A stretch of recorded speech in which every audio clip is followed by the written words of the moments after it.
What is up, everybody? Welcome back to the Libraries and Weight Rooms podcast. My name is DJ Ligori, and we are officially on episode number 165 today. And I would like to first address Hurricane Milton. We made it through it, right? We made it through this hurricane that was supposed to be pretty bad, pretty nasty. I remember all of the things that we were watching on the news. And by the way, shout out to all the news people who kind of kept us all up to date. I started following this guy on Facebook, Dennis Phillips. Guy's an absolute machine when it comes to updating the public on certain things that it has to do, when the weather's going. And I felt very informed the whole time. And hopefully everybody who was affected by the hurricane is safe now, and we're kind of recovering and building back to a normal life. This is a big thing that I actually want to talk about today, because I think especially with a hurricane, right? A hurricane is probably one of the greatest examples of controlling what you can control, right? When a hurricane comes through, there's a lot of things that you cannot control. And obviously I've talked a lot about, right? We can control our behavior, we control how we react to things, and we can control what we think about. And so during those moments, right, there's a lot of things that we cannot control. And so that's a very scary thing, to be completely honest. And so, me and my buddy, actually, we evacuated for this hurricane. And to be completely honest, I wasn't planning on doing that in the beginning. Initially, I was just kind of like, hey, I'm going to park my car somewhere and I'm just going to, classic line, hunker down. So a TikTok, it's like, what do you do in hurricanes? It's like, you just hunker down. Thought I was just going to hunker down at my apartment. And then I thought, and then I had a couple people reach out to me, and they're like, this is a little bit more serious, I think, than we're taking it. And so me and my buddy decided to evacuate a little bit more inland to Orlando, and we got ourselves a hotel. And we left Tuesday morning, pretty early in the morning, around like 5-6 a.m., and got in around 8 a.m. or so, and then just basically kind of waited it out, right? And we parked our cars in a parking lot, like in the middle of the parking lot, so no telephone poles would hit it, just in case if it had fallen. No trees would fall on it. And then luckily enough, we actually had a bunch of cars park around us, so they kind of like protected us in. And but what I wanted to talk about today was something that I realized during this, you could kind of say like this wait out period of letting this hurricane come through Tampa, was I realized that, like, in our normal day-to-day activities, there's probably a lot of things that we just use and we just experience that when they're taken away from us, we realize like just how much we appreciate them. And like power, for example, we didn't get power until last night. And so we had probably 3 or 4 days here at my apartment complex where we didn't have power. And initially I was kind of like, all right, so we don't have power. And then I realized, I'm like, well, if you don't have power, you can't charge phones, you can't charge laptops, there's no Wi-Fi, right? Your fridge is down, you really can't do a lot with no power. And I was like, wow, I'm like, we're pretty dependent upon this whole power thing. And then I realized like there were people around me who were starting to get power, and I'm like, I want to go to where they are. And so I started going to friends' houses and apartment complexes who were kind enough to like let me use their Wi-Fi and let me use their power to charge all of these things. And so when I was, like, you could say, hiding out at this hotel with my buddy, I realized that these daily things that we might take for granted, like just how appreciative I was to actually experience them. And so right before when we actually went to this hotel, I filled up on gas, and the first 4 gas stations that I went to were completely empty, right? So just to kind of show for anybody who isn't kind of in like the Florida area who might listen to this, how kind of like frantic everybody was to kind of like prepare for this, which frankly is probably a good thing, right? If everybody's like really, dotting their I's and crossing their T's types of thing, right? They're probably stocking up food, they're probably stocking up materials, stocking up on gas. And so the first 4 gas stations that I went to were completely out. And then the 5th one actually had the gas that I wanted. And so we drove to this hotel, and I still had like 4 or 5 meetings each day with some of our young men clients, and I was running a group session, and I had some other meetings that I was a part of. And I remember like thinking to myself, like, how am I going to do this right in this hotel room? I have my laptop. I'm like, I can just do this with my buddy here, right? Yet some of these meetings get a little vulnerable, right? Some of the stuff we talk about is a little emotional. And so I wanted to be like respectful of that. So I ended up going down into the lobby, kind of found this booth like in the corner where I could talk about the things that we typically talk about in these sessions.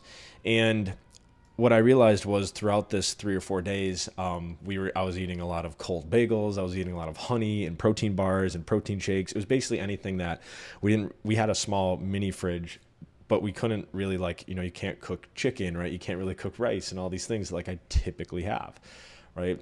And so what I realized was that there's a lot of, I think, things in our daily life that we just use almost unconsciously, right? Power being the big one. But what I realized was, I traded my really comfy office that I do this podcast in for a lobby for a booth in the corner of a hotel lobby, right? I traded a really great diet that that I'm very strict to when it comes to counting all of my macros every day, to bagels, honey, protein bars, and protein shakes, right? And we traded, right, my CrossFit and my boxing that I like to do each week to these fitness centers that, they're not the greatest fitness centers in the world. And it's, to be completely honest, I kind of feel like a loser sometimes talking about that, because we still had something, right? And there's a lot of people who, especially after a hurricane, might not have a lot, right? Some other things might have gotten destroyed. I know driving around here in South Tampa, there is destruction everywhere still.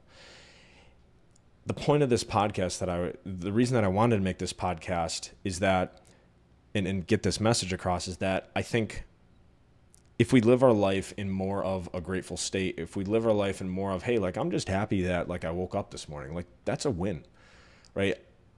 I feel bad and my heart hurts for people who live in a victim mentality where they think that the world is out to get them. And they think that bad things happen to them for a reason, when really, hey, did you wake up this morning? Yeah, there is a win. Hey, do you have a roof over your head? Hey, do you got food in the cabinet? Right? Do you actually have a place to work out at that you, like, enjoy going to? Right? Do you have friends to talk to? Right? Like, there's all of these things that I think if we direct our attention to, we can live life a little bit more in an enjoyable manner. Right? And I think I saw that this week when all of that was kind of taken away, and I didn't know if this stuff was necessarily going to come back. Right? There was a lot of uncertainty in the last week. And so I think this message is really just about being grateful for the things that I think we typically don't think about a lot each day. And I remember when I actually came back here, when we didn't have power on one of the nights, my friend brought me back from her apartment that had power, and I literally was just, like, stealing their power and Wi-Fi for the day. And she brought me back here, and I walked into my apartment complex, and it was pitch black. Completely pitch black. The lobby was pitch black. I used the stairwell for 5 flights of stairs, completely pitch black. And then I went into my apartment that was probably about 90 degrees, no AC, completely pitch black. And I remember I laid in my bed and I was sweating. It was brutal. And I was like, all right, I have a whole new appreciation for electricity. I have a whole new appreciation for air conditioning, right? Like right now, as I literally make this, right, I have a ring light behind me, right? I have AC on. I'm as comfortable as humanly possible.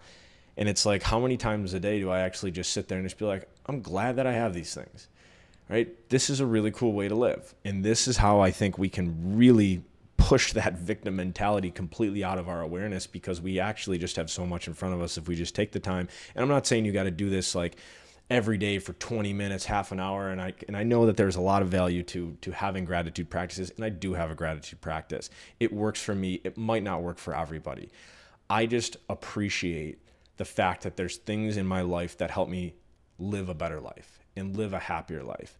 And I think when you decide to live your life like that, things start to change. You start to change.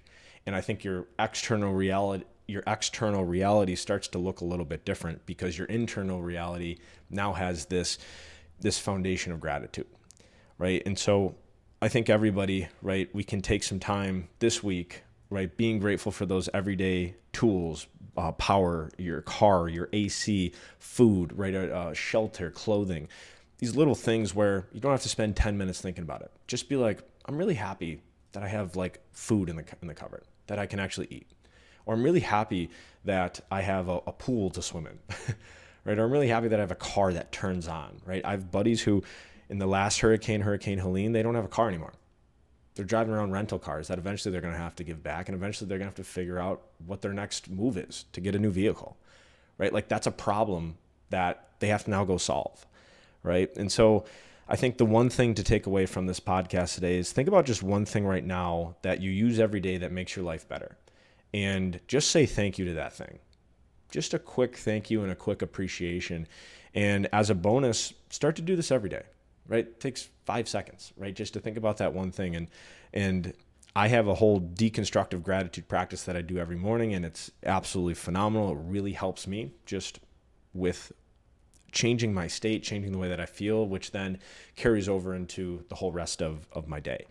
And so that one thing, though, from this podcast, right? Just think about one thing in your life right now that you use every day that makes your life a little bit better, and just say thank you to that one thing, right? Because hurricanes are a really great test of showing us just how much we can appreciate those things. All right. So thank you guys so much for tuning in today. As always, if you got some value from this episode, always super grateful if you like, rate, review, or share this episode with somebody who might need to listen to it. And until next time, keep doing hard things, and we'll talk to you guys soon. We'll see ya.